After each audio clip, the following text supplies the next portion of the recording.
তখনই ৯ দফার এই যে খসড়া আমাদের একটা গ্রুপ ছিল, অনেকগুলো গ্রুপের সাথে আমরা কানেক্টেড ছিলাম। তো তখন এই ৯ দফার খসড়াগুলো আমরা তখন তৈরি করেছিলাম এবং ৯ দফাগুলো এমনভাবে তৈরি করা হয়েছে এখানে নেতা থাকুক আর না থাকুক যেন আন্দোলনটা চলতে থাকে। তো ওইভাবে ৯ দফাগুলো তৈরি করা হয়েছে। তো 18 জুলাই সম্ভবত 8:40 দিকে সম্ভবত এরকমই তখন ইন্টারনেট ব্ল্যাকআউট। এর আগ পর্যন্ত আমরা আসিফ মাহমুদের সাথে আমার কথা হয়, তখন আমরা কর্মসূচি করতেছিলাম কী দেওয়া যায় এবং কমপ্লিট শাটডাউন এটা অব্যাহত থাকবে এবং কর্মসূচি আর কী দেওয়া যায় এগুলো নিয়ে আলাপ হচ্ছিল। ওই সময় হঠাৎ করে ইন্টারনেট ব্ল্যাকআউট হয়ে গেছে এবং ইন্টারনেট যখন ব্ল্যাকআউট হয়েছে আপনারা ফিল করছেন কিনা হঠাৎ করে দুনিয়া অন্ধকার। এখন তো আমরা মোটামুটি একটা মেসেজ ধুম করে পাঠিয়ে দিচ্ছি আমেরিকাতে, যেখানে আছে কমিউনিকেশন খুব ইজি। যখন ইন্টারনেট ব্ল্যাকআউট হয়ে গেল মনে হচ্ছে কি হচ্ছে না হইতেছে কিছু বুঝতেছি না, মুহূর্তের মধ্যে ডিসকানেক্ট। এবং এই আন্দোলনটা পুরোটা ছিল সোশ্যাল মিডিয়া বেস। সোশ্যাল মিডিয়ায় যে কোনো বিষয় কোথায় কিছু হলে সাথে সাথে এটা আপডেট আমরা পাচ্ছিলাম। কিন্তু যখন ইন্টারনেটে ব্ল্যাকআউট হয়ে গেল এবং কারফিউ জারি হলো তখন সব কিছু ডিসকানেক্ট। তো তখন অফলাইনে যোগাযোগ করার চেষ্টা করলাম, নাম্বারগুলো বন্ধ পাচ্ছি যাদেরকে ফোন দিচ্ছি। তো পরবর্তী দিন 19 তারিখ তখন আমরা সকালে চেষ্টা করতেছিলাম, আমরা সকাল থেকে রিচ করতে পারতেছিলাম না। পরবর্তীতে প্রথমে আমার মুসাদ্দিকের সাথে কথা হয়, সে সহ সমন্বয়ক ছিল, সে মোহাম্মদপুরে ছিল, আমি ফোন দিই। পরবর্তীতে তাকে কাটাবোনার এদিকে আসতে বলি, ওখানে একটা অফিস ছিল, ওখানে আমরা বসি। এরপরে চেষ্টা করছিলাম, পরে আব্দুল কাদেরের সাথে কথা হয় এবং আব্দুল কাদেরকে আমরা ইনফর্ম করি। আমার সাথে তখন ঢাকা বিশ্ববিদ্যালয় শিবির এখন বর্তমান সভাপতি সৈয়দ মোহাম্মদ ফরহাদ ছিল, সাথে সিবগাতুল্লাহ ভাই ছিল সাবেক সভাপতি, আমরা আরও 5-6 জন ছিলাম। তা আমরা বসে এই 9 দফাগুলো তখন ড্রাফট করি।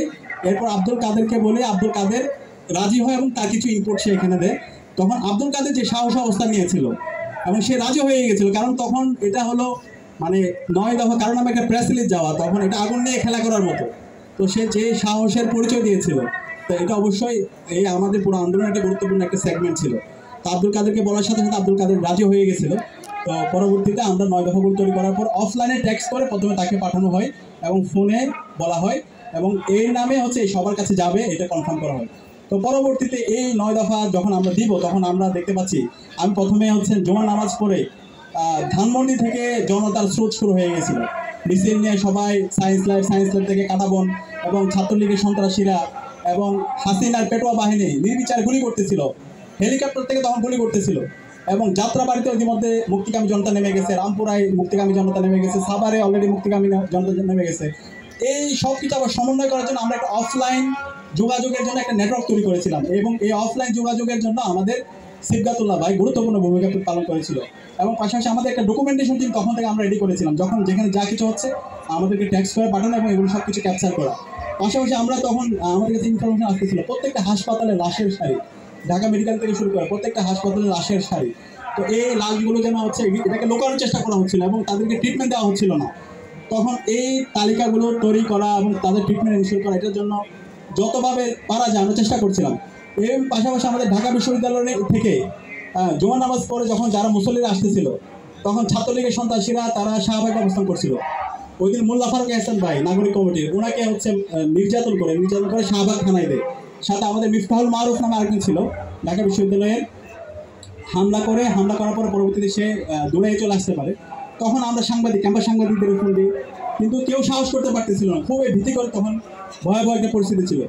এই সময়ে আমরা 9 দফাগুলো তখন আব্দুল কাদের যেখানে ছিল তখন থেকে প্রথমত যেহেতু তার নামে যাবে সেফ হোমের ব্যবস্থা করা হয়, পাশাপাশি ভিডিও আকারে এটা নেওয়া হয়। এরপরে ওই যাত্রাবাড়ির ওই জায়গা থেকে বাইকে করে এই ভিডিও বার্তাগুলো নিয়ে আসা হয়, নিয়ে এসে আন্তর্জাতিক মিডিয়াগুলো এবং দেশীয় যে মিডিয়াগুলো আছে সেখানে দেওয়া হয়।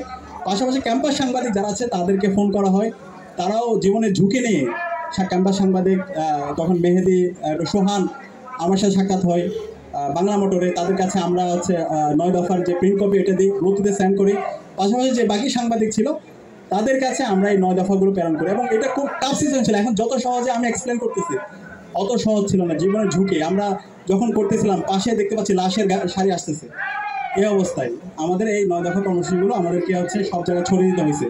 এবং ওই সময় যখন 9 দফাগুলো দিচ্ছিলাম, ইন্টারেস্টিংলি আপনারা যদি ওই সময় স্যাটেলাইট মিডিয়াগুলো দেখেন ক্রমাগত তখন তারা প্রপাগান্ডা চালাচ্ছিল। তখন এই 9 দফাকে একটু মডারেট করে 8 দফা করা হয়েছে।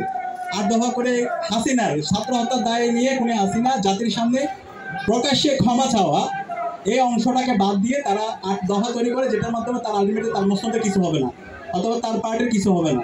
এবং এই 8 দফাকে তারা বিভিন্নভাবে এস্টাবলিশ করার চেষ্টা করে। কিন্তু আমরা আন্তর্জাতিক মিডিয়া এই জায়গায় প্রচুর হেল্প পেয়েছিলাম। আমাদের যে এএফপির অফিসে গিয়েছিলাম, ওই জায়গায় আমরা আমাদের হেল্প করেছিলাম এবং ওই সময় ওখানে নেট ছিল, সব জায়গায় নেট না থাকলে ওইখানে নেট ছিল এবং এর মাধ্যমে ইন্টারন্যাশনাল মিডিয়াগুলোতে আল জাজিরাতে 9 দফা ছাপায়, যার মাধ্যমে এটা ইস্টাবলিশ হয়। এবং এই 19 তারিখ থেকে 25 তারিখ পর্যন্ত প্রতিদিন আমরা অফলাইনে বিকাল 2:30 থেকে 3:30টার মধ্যে আমরা প্রতিদিনই প্রেস রিলিজ পাঠাইছি। এবং আমার একটা নাম্বার এখনো আছে, ওই নাম্বার থেকে আমরা প্রতিদিনই ক্যাম্পাস সাংবাদিক থেকে শুরু করে সবাইকে আমরা এই 9 দফা এবং প্রতিদিনের কর্মসূচিগুলো আমরা পাঠাইছি। খুব কম সংখ্যক, প্রতিদিন 3-4টা পত্রিকা আসতো, বাকিগুলোতে